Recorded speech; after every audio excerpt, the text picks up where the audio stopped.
And good evening and welcome to our Research Matters seminar on sleep. I feel like we're all here because we want more of it and excited to learn more from Sam later today. Before we begin, I'd like to acknowledge the Mwinana people, the traditional custodians of the land, and pay my respects to elders past and present.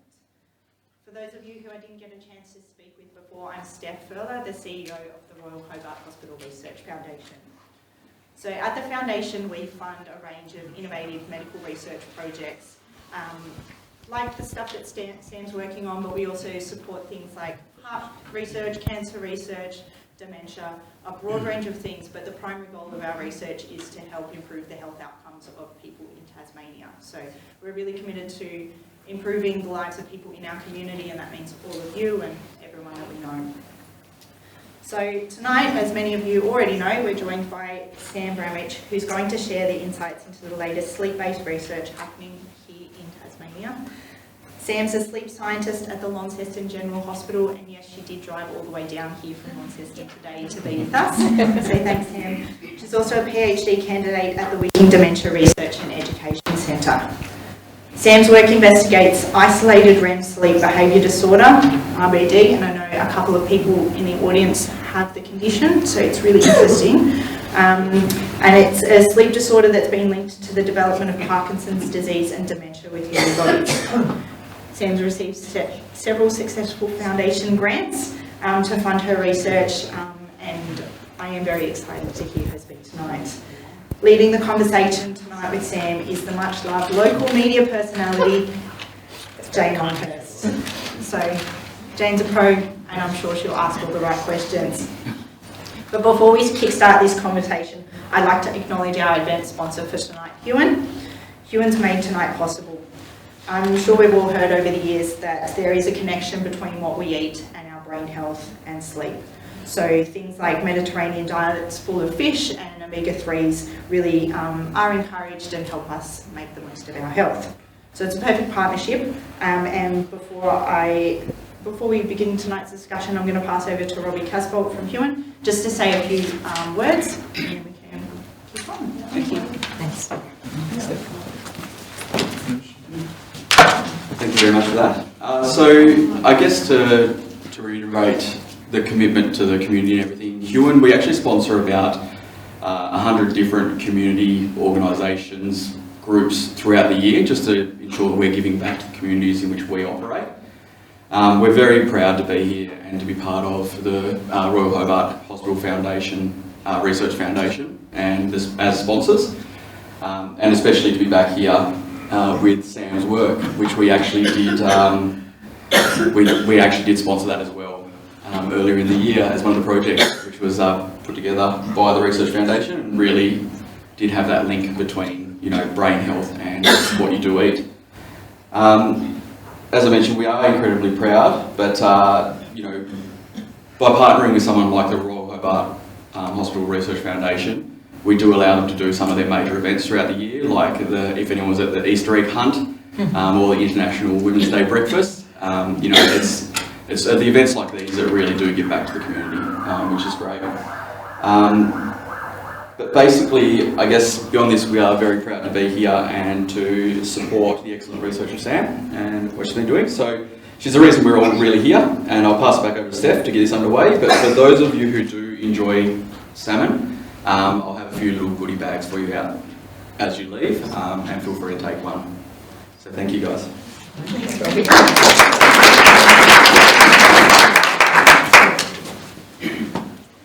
Thanks, Robbie, and thanks again to Huon for all their support. So, without much more talking, I'm going to pass over to Jane and Sam, and they can get this conversation underway. So, thanks. Thank you very much, Steph. I'm holding a microphone because I hope that everyone can hear me comfortably. If you can't, please raise your hands. Let's also make sure that we can hear Sam Bramich. Sam, can I get you to share with us, what did you have for breakfast this morning? Was it salmon?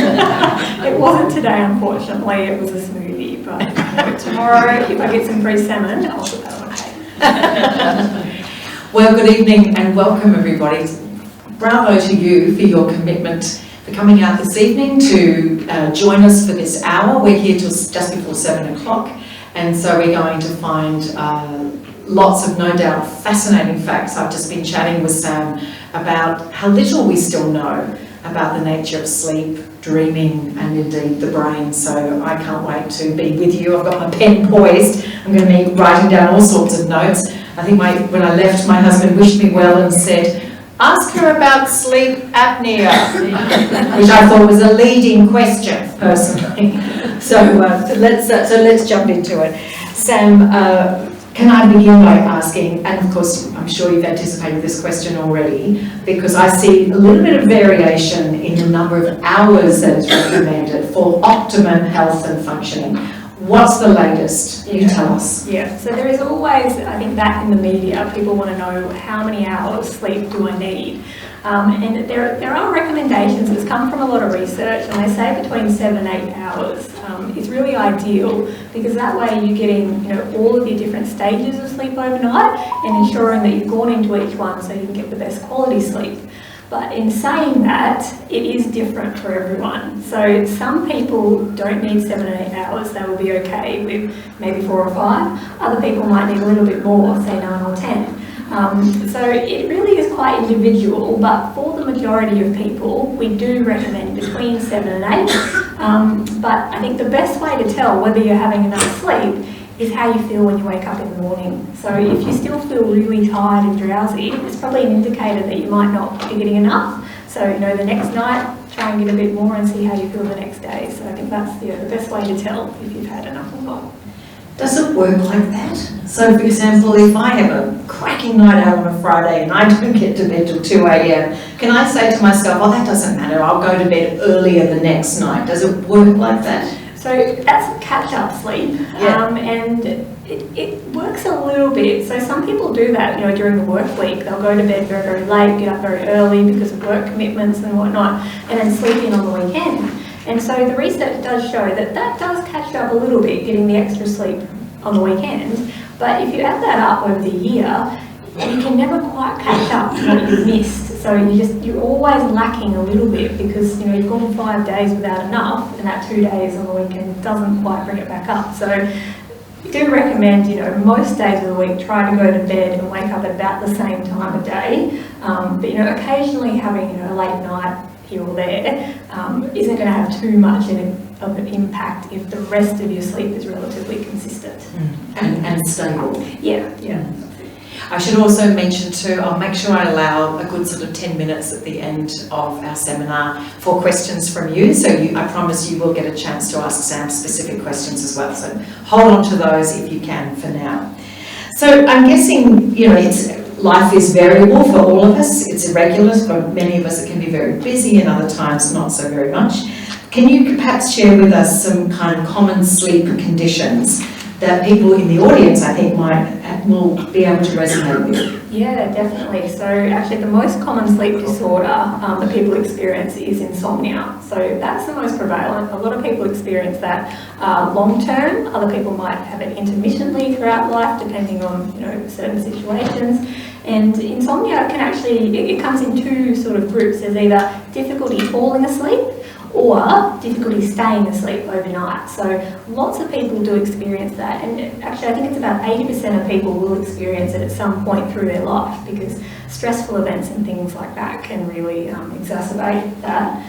But the second most common is sleep apnea, as you mentioned earlier. So it's particularly more common as we get older as well, because sleep apnea is the sleep disorder where you actually pause breathing in your sleep. So your airway collapses while you're sleeping, you stop breathing, and then your brain has to wake you up briefly to start breathing again. So it happens more as we get older, because those muscles, all throughout our body, but particularly in our neck, become a bit weaker, so more prone to collapsing overnight. And it can be quite detrimental to your health as well. So if you think about your airway collapsing multiple times a night, you're not getting enough oxygen to your brain, and you're always also having to wake up a lot overnight to start breathing again. So people with sleep apnea will often feel very, very tired in the morning, even if they feel like they slept all night. because those awakenings are just micro, minuscule, and you don't actually register it consciously. But throughout the night, it all adds up, and so you end up with very, very fragmented sleep and feel awfully tired in the morning. So it can impact your memory as well as your overall health, because when you're sleep deprived, you feel pretty bad, but it also impacts sort of your health choices as well. Like, you won't feel energized to do the exercise you normally would. You can also make worse food choices than you usually would. So there's lots of different ramifications to sleep apnea, which is why it's one of the ones that we really do recommend you seek out treatment for, or investigations if you think you might have it. Well, I'd like to find out a bit more about that, but out of curiosity, with everyone who's here, a voluntary show of hands for people who would say, yes, I experience insomnia, whether it manifests as Sam described, struggling to get to sleep, or once you've woken up, do you find that you then can't get back to sleep? Were people... Crikey. Yeah. That's most of us here. Yeah. That's most of us here. It's the worst. It's just horrendous. So we need you, Sam. Get that PhD and give us a hand. Is there a link between genetics and sleep disorders? So it's really hard to tease out the genetic link sometimes, because there are so many different things in our environment that can impact on our sleep, such as age and health and things like that. There are a couple of sleep disorders. So insomnia, there's not as much of a genetic component, because it tends to be more things that are happening around you, and sleep apnea tends to be more of a physical sort of change. But there's a sleep disorder called narcolepsy that does have a bit of a genetic proponent. So if you have a family member who had it, you're much more likely to develop that. But overall, we don't see a lot of genetic sort of risks for sleep disorders, because they can happen in anyone. Mm-hmm. What's narcolepsy? So narcolepsy is a sleep disorder. It's characterised by excessive sleepiness, so feeling tired a lot. Sometimes people also have cataplexy, which is where you can sort of get really weak and fall down from emotions and laughter and things like that. It can be quite debilitating to people's lives, because they're constantly tired and needing to sleep. But overnight, they tend to have much more fragmented sleep, even though they feel the need to sleep. But for nighttime sleep, it isn't so good. I must admit, I'm conscious too, there might be people in your life who are studying for exams at the moment. Super stressful time, particularly in sort of year 11 and year 12. And your comment, we started by just getting that ballpark figure of 7 to 8 hours. That seems to be a pretty consistent recommendation from sleep experts. But I'm interested to know, particularly say for people who are teenagers, or people who might be mature age, sort of above the age of 75, the variability. We all know if you've had babies, you all know they need a lot of sleep. Yeah. So for example, if there's a year 11 or 12 student in your life, could you perhaps give us an insight into are they periods in one's lives where one should be especially acutely aware of the quality of sleep you're getting? Yeah. So usually when I do a presentation about sleep, I have a graph that shows how sleep changes over lifespan, because our need for sleep does change dramatically. If you look at like a baby, toddler, they spend the majority of their time asleep, because they need that sleep to help them grow and develop. So their 24-hour period, they're sleeping about 80% of the time. And as we get older, that does lessen a little bit to adulthood, which is 7 to 8 hours. But in teenage years, they need a little bit more, because they are still having a lot of development and growth in their brain. So we recommend about 9 to 10 for teenagers. But something funny happens in those teen years as well. They tend to have a bit of a shift in their what we call circadian or biological clock. So what tends to happen with all of the the hormones and things happening during puberty is they don't tend to feel sleepy until later in the night, and then sort of sleep in the next day, because they just experience a shift in the timing, which makes it really hard for teens. Like if you've had teenagers, that often they just won't go to sleep, and it's a biological change they're experiencing, which makes it really challenging, in that stage of life when we know that they need a bit more sleep, but they just can't get there. And if they have the opportunity to sleep in to get those 9-10 hours, then that would be ideal. But with school and all those commitments, it makes it really tricky. Forgive me for making just a passing comment, but that seems like, and I think there'll be places like Germany or the Netherlands or Scandinavia where I'm sure they've addressed the fact that if you don't get those hours of sleep as teenagers, delay them coming to school so that when they hit school, they're hungry for it. That's it. It's not as bad in Australia. I think our school start times are about 8:30. A lot of research has come out of America because their start times are around 7:30 a.m. Which is just, you can imagine, a kid not being able to get to sleep till 2 a.m, having to get up. So I couldn't do anything. No, it's really hard. Yeah. So we wanted to dive into your research a little bit more. We were talking about narcolepsy, and did you say Cataplexy. Cataplexy. It's not an allergic. You don't have to be allergic to cats. I hasten to add. But it'd be interesting to find out if we start having symptoms. I guess my question is, how do we know we're having symptoms that are perhaps revelatory of something going on that might be sleep related? Yeah. It can be quite tricky because often if you've had a sleep disorder for a really long time, you get used to feeling like that. Yes. So it can be really hard to know when to seek treatment.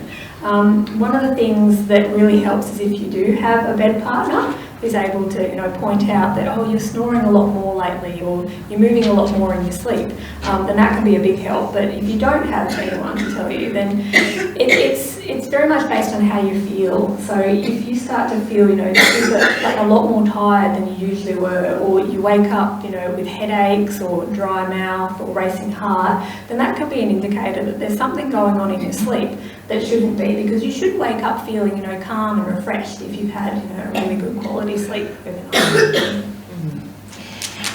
I must say, who hasn't had a sleep partner who's kind of just given them the sharp elbow, and sometimes that wakes you up, or sometimes it just deters the snoring. Yeah. But I'm sure, does everyone snore, Sam? No, not everyone. Oh, really? So it is very, very common, but it's not normal, because it does mean that there's something in your airway that's causing that snoring sound. So it tends to be sort of the first, the littlest symptom of sleep apnea, because it's a little weakening in your airway that's causing the vibration of the snoring. And so, often if you have snoring when you're younger, as you get older, it will often turn into sleep apnea because the airway does collapse a lot more and block you. I have been reliably told I snore. Of course, I deny it vehemently, but of course it must be true. So I'm 58, I'm just a normal person. If I'm being accused of snoring by my husband, does that mean that potentially is a symptom of sleep apnea? It can be. It's the most noticeable symptom. Sleep apnea, if your partner hears you snoring, they'll also hear a pause and then a bit of a gasp when you start breathing again. So snoring doesn't always mean sleep apnea, but it is very much linked. So I think if people do snore, I think it is really worth getting a sleep study to have a look, just to see if there is anything more severe going on.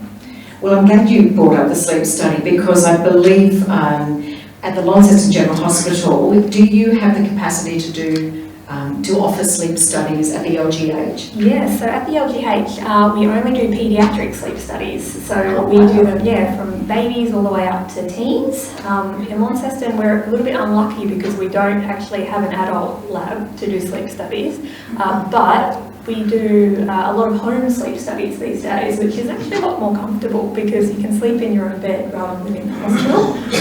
And they generally produce the same information that the doctors need to see what's going on. So a lot more convenient than they used to be.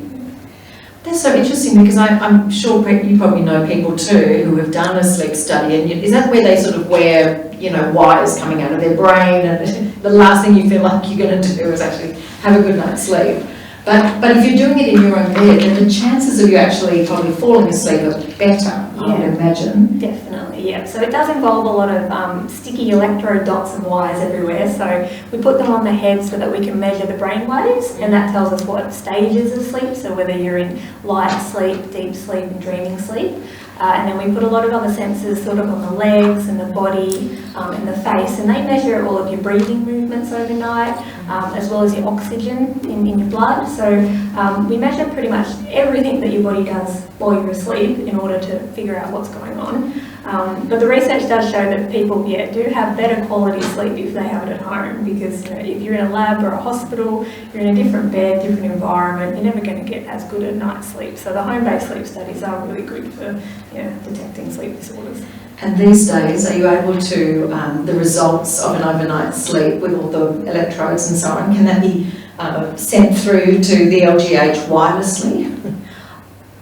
So in terms of the results? Yeah, the results, yes. Well, it depends on who's doing it. So with our paediatric studies, there's actually no sort of paediatric sleep specialists in Tasmania. So we have to outsource that to a physician in Sydney. So it takes us a little bit of time to get those results. But for the local home-based studies, I think they are pretty quick. You take your equipment back the next morning, it gets looked at, and it's only a week or so to get the results in, I think. So, Well, it's impressive because you're being exposed to finding out all sorts of things. yeah. I will mention though, in Hobart, you guys do have a sleep lab at the Royal now. So if you do need... I'm sorry, can I just ask how we access this? How do we access the sleep study? you would get a GP to send a referral to a sleep... To the sleep study? Yeah, to the sleep. Yep. There's two in Hobart. So there's the Royal Hobart Hospital Sleep and Respiratory Clinic, and there's also Health Dynamics, which do the home-based studies. So you can go either. If it's just snoring, you'd probably go a home-based study. If there was anything more, if you had any more symptoms that you were concerned about, you would get a referral to the Royal to see their sleep physician for advice as well. Can I just ask one more question? Is that covered by Medicare? I believe so. I think the Royal is. I'm not sure about the home. No, I don't think the Health Dynamics is. It costs over $400. I don't think I can't remember what I got back, but I don't think it was a lot. No. Thank you for sharing your experience, and thank you for the question. Appreciate it. You mentioned we don't have is it all of Tasmania or in the south that we don't have the sleep Sleep physician. Thank you. We do have adult sleep physicians in the north and the south, but we don't have any paediatric sleep physicians, which is why we work closely with Sydney Children's Hospital, and so our lab in Launceston accepts patients from all around the state. So we're the only place that do sleep studies for kids. Fascinating. So imagine, we've had a sleep study wherever it's taking place, whether it's in our own bedroom or here at the Royal Hobart Hospital. What are some of the common treatments that we can expect to receive if we have a sleep condition? Like, how does that then manifest? Yeah, so I guess it depends on what sleep disorder you have, firstly, because there's going to be lots of different treatments. For something like insomnia, you wouldn't necessarily have a sleep study. You would maybe talk to a sleep physician or a psychologist, because the best treatment for insomnia is actually cognitive behavioural therapy, which is it's a talking therapy, but that's the best thing to help improve those symptoms. With sleep apnea, there's lots of different treatments nowadays. The gold standard is the CPAP, that you probably all know is the mask that goes over the face and it blows air in to keep your airway open. And that works marvellously, but we know it's not for everyone. Not everyone can tolerate sleeping with a mask. So there's other treatments people can try, like there's some mouth guard type things that just slightly change your jaw shape to try and keep the airway open. For people with more mild sleep apnea, just sleeping on their side can actually improve symptoms a lot. So there's a few different things that you can try if you are diagnosed, which is good. I must admit, someone who I know who's probably only in his early 30s ended up, I think, going to someone like Health Dynamics, I think you described, and just was desperate to get a good night's sleep. And I think he now uses that mouth guard. Yeah. And he feels it's giving him a more masculine jaw. So who knows what sort of benefits you can get from that. Now, we mentioned, or certainly Steph mentioned at the top of our seminar, sort of, I think she might have quoted the Mediterranean diet, or certainly fish and omega oils that fish boast and so on. So things like the classic Mediterranean diet, full of fish and full of vegetables, freshest as possible, whole grains, all of that we know is good for our health nutritionally. Will it also give us a good night's sleep without the need for medication?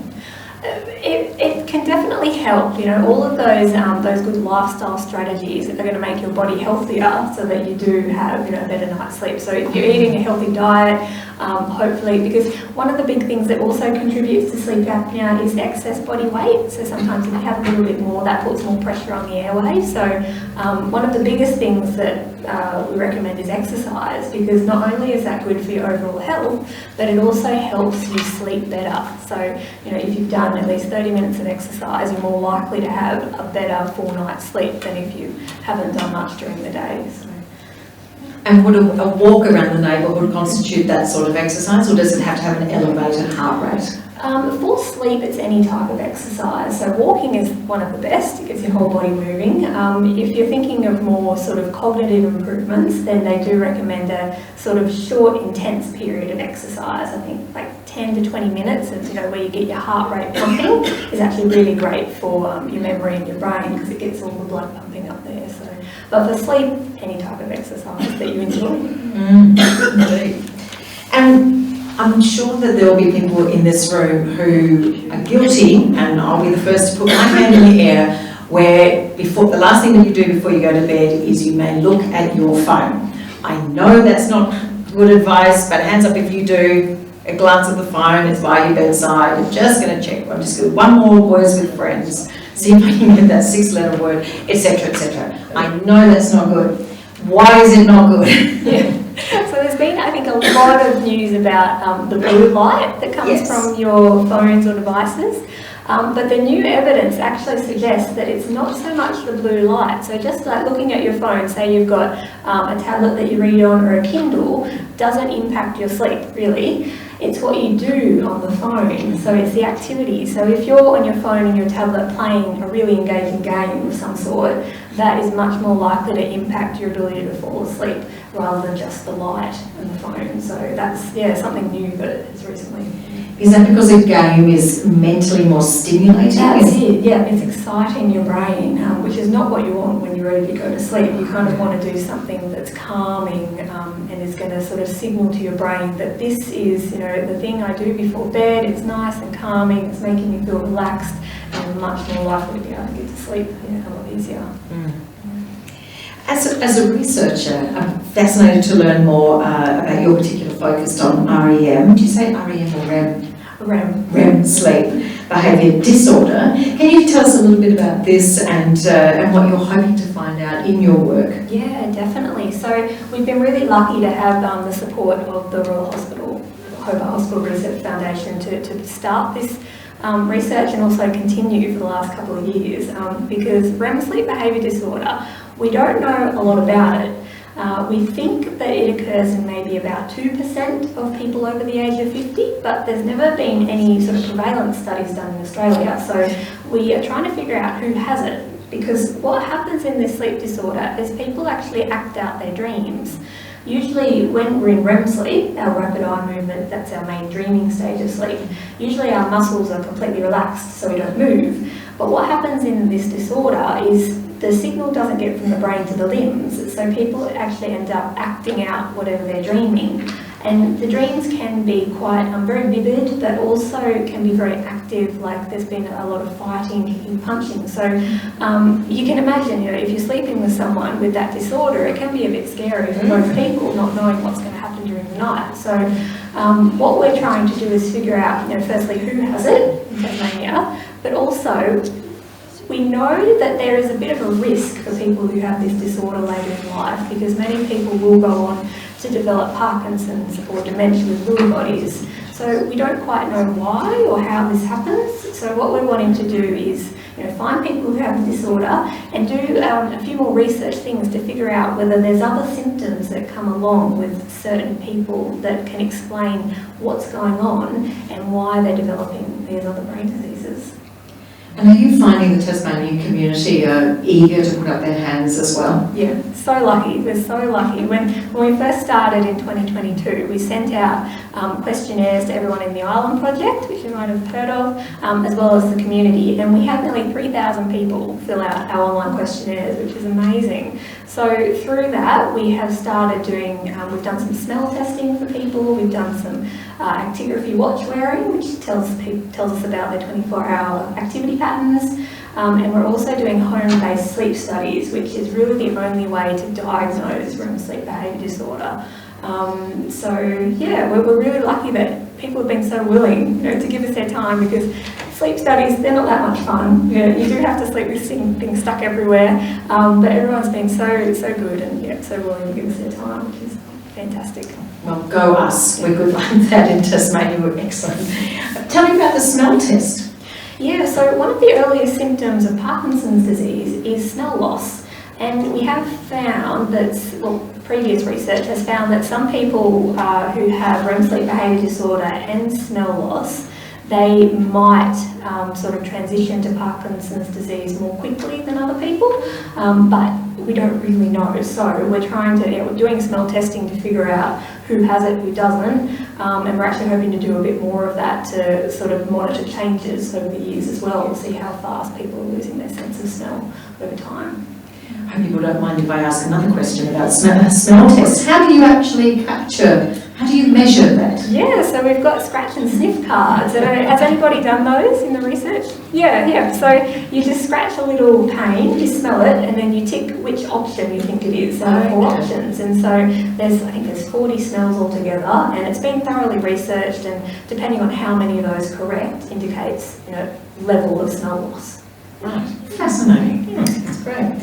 So we've talked about REM sleep behaviour disorder, which does sound like it could be quite a sort of violent presentation. Yeah, for some people, it can vary quite a bit, and we think that men tend to have more violent and bigger movements, and so they're diagnosed a lot more than females. But we think that's because females aren't having as bigger movements, so it quite often goes undetected. So that's part of the research as well, is figuring out, who's doing what, so that we can sort of devise, I guess, better ways to find people with the disorder. Because if we can find people early enough, then maybe we can, treatments and lifestyle modification to delay or even prevent the trajectory to Parkinson's or dementia. Yes, sorry, go for it. Really specific to that. Have you noticed that women are more vocal and men are more physical? Is that why maybe? Not in our research. Not so. We haven't analysed it that much. I mean, we've done about 40 sleep studies so far, but we haven't sort of analysed the details of them yet. Yeah, just an interesting. Yeah, it would be. Yeah, we're not sure yet, but. We talked earlier as well with Parkinson's disease, and you said that there's a chance, I think, that you could, if you like, delay the symptoms of Parkinson's. Is that giving you confidence? Could that truly be the case? Well, we hope so. I mean, there's been a lot of research into dementia. You'll know if you're part of the Island Project that there's these risk factors. These lifestyle risk factors, and if you can modify those, you can actually lower your chance of developing dementia by over 40%. Wow. So we know that they have a big impact on brain health, and we think, well, if it's having that impact on dementia, why wouldn't it have the same impact on other brain diseases like Parkinson's? So by having all of our participants enrolled in the Island Project, we're able to have a look at those other research components of the Island study to see whether it is having an impact on change. I do remember when the Island Project launched. Do we have any Island Project volunteers? Look at this! Here's some of the 3,000 who have been here from the beginning, I imagine, or shortly thereafter. So brilliant, just wonderful. Your latest project was funded by the Research Foundation, thanks to a partnership with Huon. Thank you, Robbie. I know he'll be back. We talked earlier, as I said, between that link between diet and sleep, but is there a connection also between a healthy Mediterranean diet and neurodegenerative allied conditions? Yeah, I think so. It's not my area of expertise, so I haven't really had, a lot of, I guess, look into it. But there is evidence that shows that the Mediterranean diet has the biggest impact on brain health because it is full of all those omega-3s. Fruits, vegetables, beans, legumes are really known to, I guess, I don't know if it lowers people's risk, but it improves brain health in a big way compared to, a diet full of processed foods and things like that. Which we know. In terms of the next steps in your research, how do you foresee the impacting of the future health of Tasmanians? You had some wonderful responses from volunteers, but that sounds like that's an awful lot of work for you. That could be the rest of your career, Sam. If I'm lucky enough, I would love to, go on with it forever because I think it's really important, to identify people who have REM sleep behaviour disorder because they do have a really high risk of developing the other diseases. So to be able to make a difference, I think, in their lives is one of the big things that I'd really like to get involved in. In terms of the research we're doing now, with support from the foundation, we're doing these really precise motor tests at a lab at UTAS. It's actually upstairs, where people wear these sensor dots, and it sort of uses computer. It's like what they use in green screen movie kind of stuff, but it precisely measures people's movements because we think that if you've got REM sleep behaviour disorder and you're going to develop Parkinson's, then you may have some really fine changes in your motor movements very early on. And if we can detect those using like a phone app or something like that, then GPs could do it in the clinic and be able to diagnose people a lot earlier and give them an opportunity to make changes or enrol in clinical trials and things like that to try and change the trajectory of disease. And those are lifestyle changes, diet changes, that sort of thing? Yeah, so far, because there's not many medications that can help. Well, there's no cure for Parkinson's, there's no cure for dementia, so it's hard. If you get a diagnosis, it can be really worrying to think that you're going to go down that path. So, it would be great to be able to figure out some treatments that can slow that down. But what we've got now are those lifestyle changes. We know that they can have a big impact. So it's a good starting point, but we do need a lot more to help people. So a lot more Mediterranean diets. a lot more research into treatment. Yes. Yeah.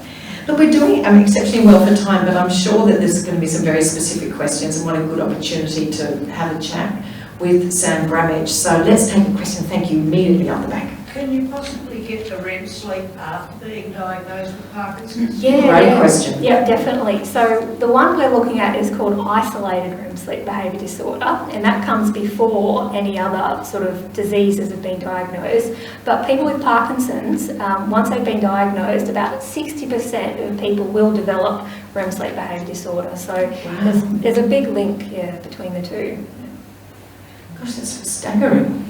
A further question, please. Yeah, by all means. I have lots of questions. Bring it on. I'd actually forgotten I was coming tonight, and I've spent the last 2 weeks, I've probably reviewed some of your articles, but REM sleep disorder is actually a really interesting one. Yeah. I have a daughter who has seizures, and REM sleep, there's something that's different in REM sleep that helps control seizures. So this REM seizures, the REM phase of the sleep cycle, you're less likely to have seizures, which is really interesting. But in relation to her sleeping, so sleep apnea is, I think the incidence is 1 in 4 of us now have sleep apnea. The incidence is rising quite dramatically, and they don't, obviously there are lifestyle factors which have a significant impact, but I don't think they quite know exactly what the reason is.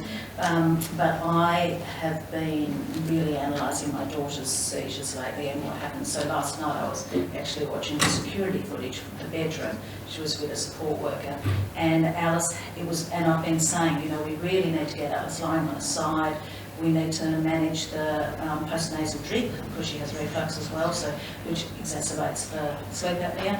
And I have this amazing video footage of Alice very obviously having sleep apnea, struggling to breathe, trying to turn on her side to alert the support worker that she needed help. and then sort of struggling and you know, really struggling to breathe, and then going into a full-on typical seizure. So I am particularly interested in REM sleep and you know, the sleep in general as far as seizure management, because I think most people tend to have seizures in sleep, and there's a high link with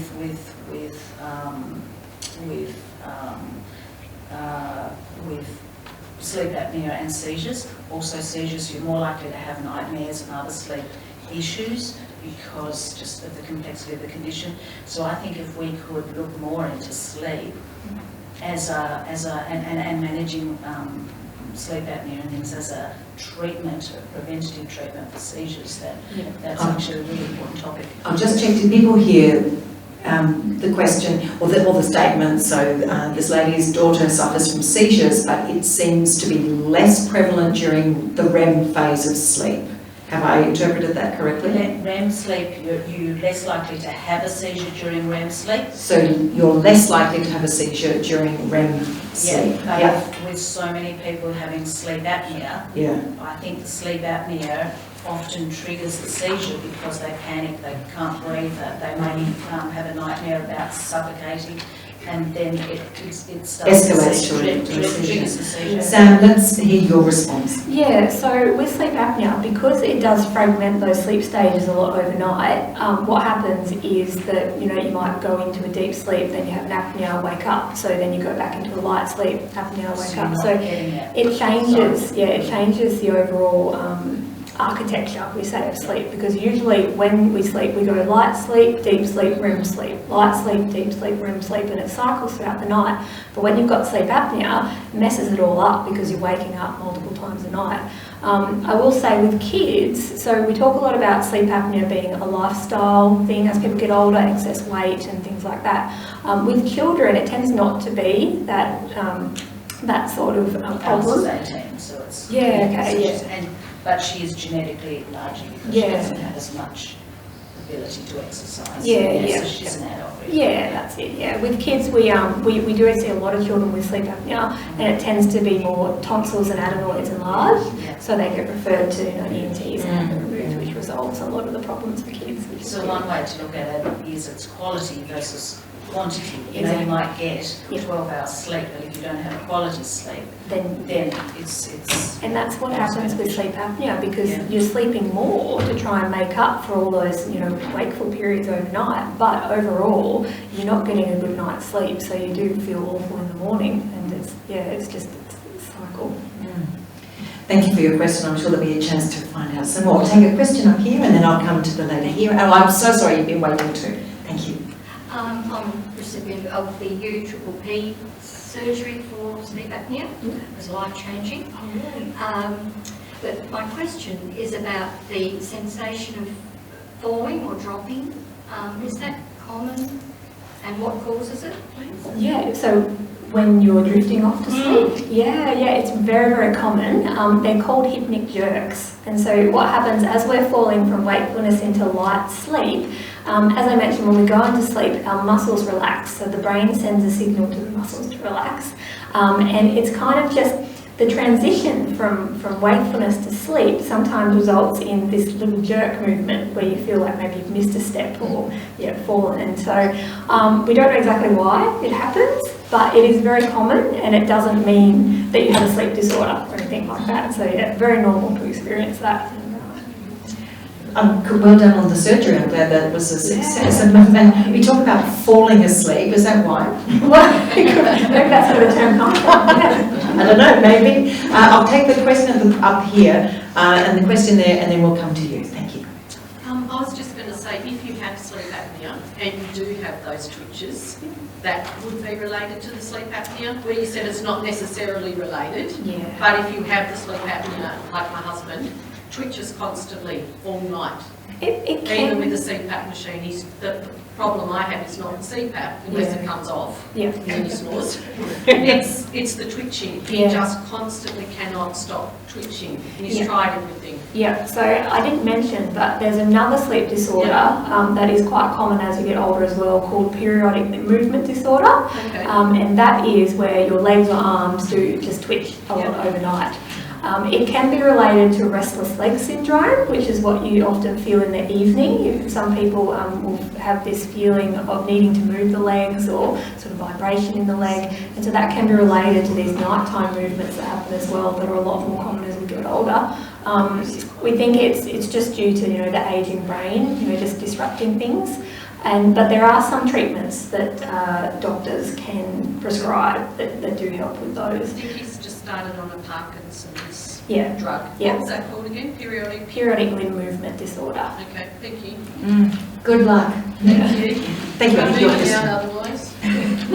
Some of the pharmacists offer a sleep apnea test.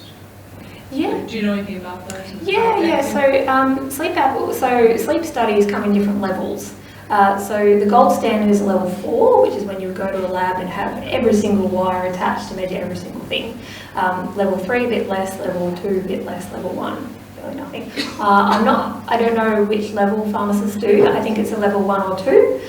So that would probably be a oxygen saturation monitor to monitor the oxygen overnight, because if people have sleep apnea, their oxygen levels go up and down like that all night because of the stopping their breathing. So they're beneficial because it can give you an idea of what's going on. Yeah, I have one more thing. I'm a mouth breather because I have some damage to my nostrils. And someone suggested putting some tape over my mouth, but I force myself to nose breathe. No, so don't do it at all. No, I know it's been very, very popular in the media. Mouth taping. And so it can help some people whose mouth falls open overnight and they snore. But if you have nasal problems, blockages, and you tape your mouth overnight, that's not going to help you breathe. Well, I mean, I can breathe through my nose, but yeah. I think I've developed a habit over my lifetime of breathing through my mouth. Yeah. So I was thinking it would just help me retrain my brain. I wouldn't recommend it because you risk not getting enough air overnight. Well, I did wake up. I've done it a couple of times, but there have been a couple of mornings where I wake up and I do feel funny. Yeah. Well, I'm nervous for you. Yeah, and I just have one other question. What's the operation she was talking about? Would you like to Is explain? it the U-double-P? U-triple-P. U-triple-P. I missed a P. U-triple-P. What does that stand for, Sam? It's uvilo something plastic. I can't remember the exact. Sorry, I put you on the spot. It's quite invasive, isn't it? It's shaving back of your throat. Yeah, that's it. I I think. think increasing the airway. Yeah. Pharyngeals. For somebody who's not overweight and reasonably young. Yeah. It's a cure for severe sleep apnea. And you're saying has had a big benefit for you. Life-changing. Incredible, wow. That's great. really great news. I'm so pleased to hear. The question, I think, the lady patiently waiting up the back. Do you think that herbal remedies have any help in people sleeping? There actually has been some evidence for lavender in particular that I have read about, and I think it's more of a calming, relaxing property. There hasn't been really much evidence for other things. I think valerian root has been sort of looked at in the past, but there's no sort of definite evidence that it does help. But in saying that, if you find something herbal that helps you, there's no harm in Chamomile. Yes, chamomile indeed. Yes, we're very familiar with those. Thank you. Question. Have you found a link between sleep issues and dementia? Yeah, definitely. Because interestingly, this isn't referenced by the island clinics. No. So, Yes. are they behind the times on this? No, they're not. So all of the island research is based on the cutting edge and newest research, and it comes from the Lancet reviews, and they do. It's a big academic journal, but they do these really comprehensive analysis of all the research that has gone into dementia and risk factors, and so it's very evidence based, and it is the island stuff is gold. Sleep is really tricky because it's really hard to say whether sleep is causing dementia or whether the dementia process is causing the sleep issues. So that's why it hasn't been added into those criteria. But in saying that, we do know that sleep apnea can increase your risk of dementia because of the oxygen deprivation that happens overnight. So it's tricky. Thank you. Yeah. Thank you. The lady up the back has I'm Thank you. sorry, I can't see. I'm struggling to see. So my question was, half of it was the restless legs, the other half was sleepwalking and vivid dreams. Nothing at all to do with REM? No, that's it, yeah. They're completely separate because REM sleep behaviour disorder only happens in REM sleep and sleepwalking only happens in non-REM sleep, which is, it usually happens in the really deep stage of sleep, which you think is quite strange, but they think it's because a part of the brain wakes up while the rest of it stays asleep and just causes you to miss. So people are never conscious when they sleepwalk, but yeah, it's got nothing to do with any neurodegenerative diseases at all. Are you a sleepwalker? Yes. Same. Yeah. Mind you, I think I'm too tired to sleepwalk now. It's hard enough. Sorry, I think I missed a question. Oh, you had a question and then I'll come to you. Thank you. I think I've been a poor sleeper all my life, and I've tried so many things like learning the alphabet backwards, going backwards from 100 by 7 in case my next mock test asks me to do that, and so it goes on. But in a recent women's magazine, you know, the ones we get on Sunday and so on, the editor alerted us that inside the pages there was a fantastic approach to falling asleep coming from the armed forces. And so I rushed to this, of course, and it was simply that you envisage you're in a completely black environment, safely enclosed in a black environment. I thought that's really strange, but then when I thought about the stress that soldiers may be under, that could seem a very safe place. Anyway, I've been trying it, and I tell you what, I no sooner visualise some safe black place, and I've started to include you in it too, Graham.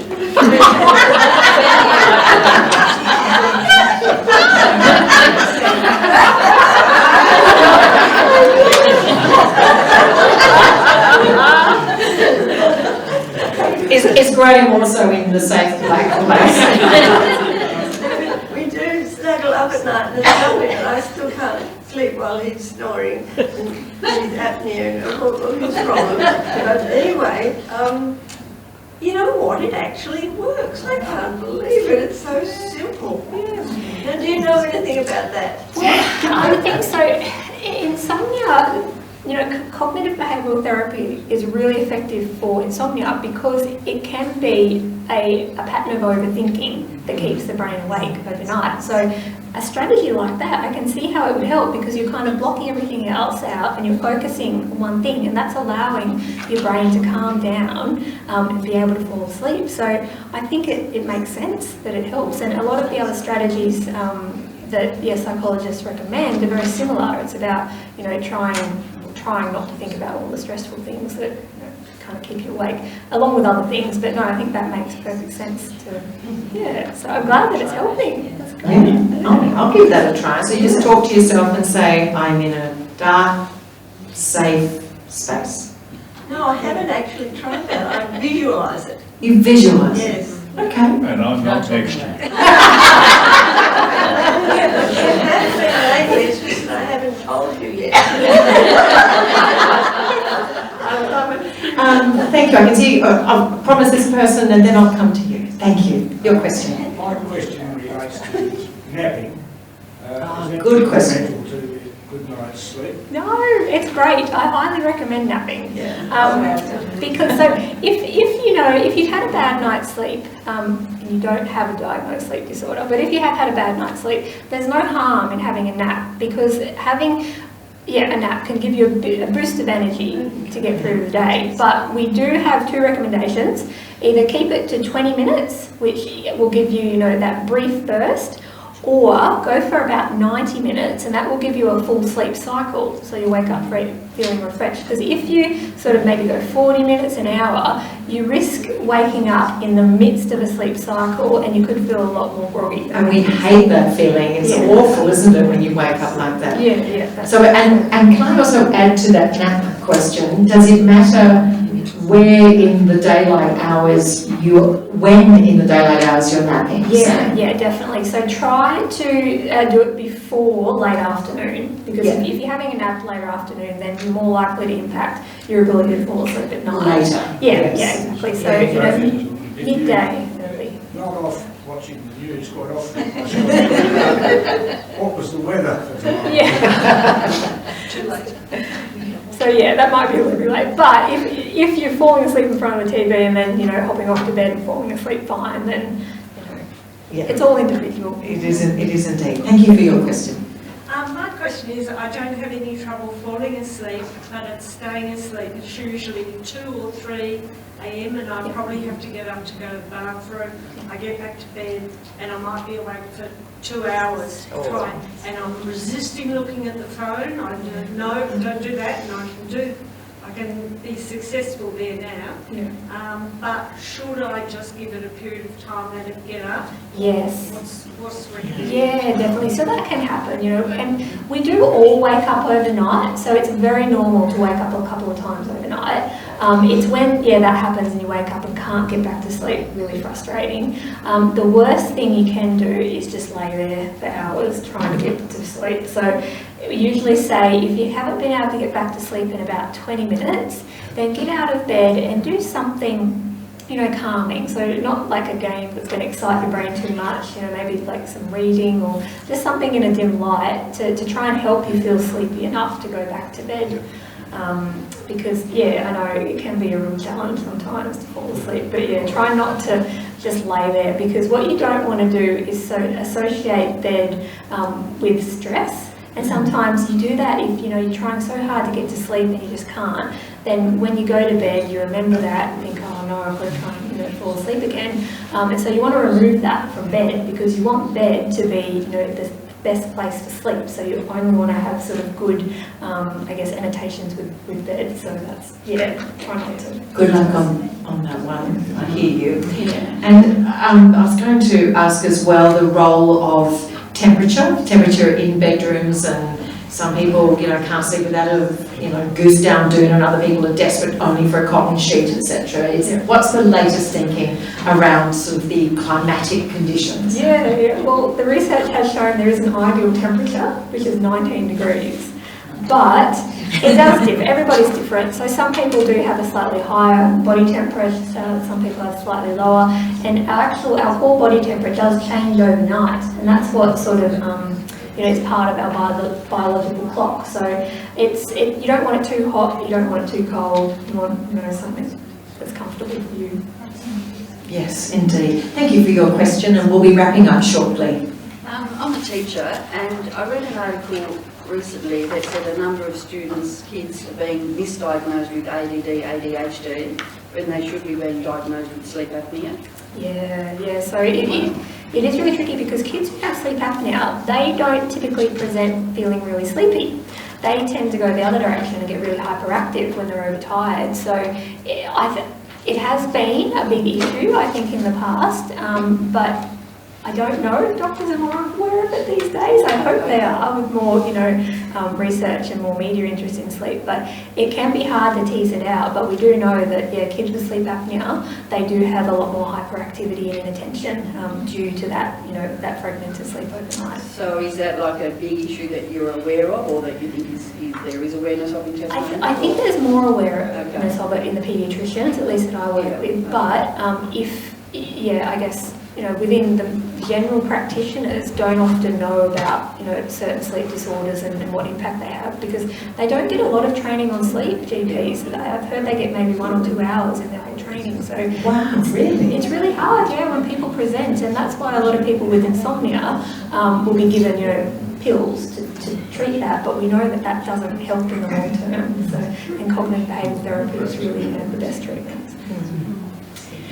Well, what a fantastically astute and talk about lived experience in this room. It's fantastic. I'm definitely thinking about a dark, black, safe space, and I promise you won't be there, Graham. Could you please join with me in thanking Sleep Scientist and Research Foundation scholar Samantha Bramich. Would you like to Steph to wrap up, because I know this is the last of the seminar series, and I'm hoping that there might be some more next year. Steph, up to you. There will be. We haven't actually picked the topics yet, so any suggestions are welcome. But yeah, just like to echo Jane's sentiments. Thank you so much, Sam. I feel like we've learned so much tonight. I'm going to be not going on my phone and playing games. I will be reading a very boring news article instead, and again thinking of that black room. So thank you. Thanks, Sam. Really appreciate you taking the time to drive down for us today, and thank you, Jane, for facilitating this. I'd also just like to give a plug to the foundation and say what we do is invaluable in the community. We do fund this life-saving research, a broad range of research, so I encourage you to all jump online and consider making a donation, or just keeping engaged in events throughout the year, which we very much appreciate. We did mention before the importance of a Mediterranean diet and healthy eating and exercise and, you know, just generally staying well, which I think is very important, not just for sleep, but for everything. And as Robbie mentioned earlier, we do have some samples of Huon salmon out the front as well. So Robbie's going to be passing them out before you go. So make sure you grab some before you leave. Again, thank you all for joining us. We really appreciate it.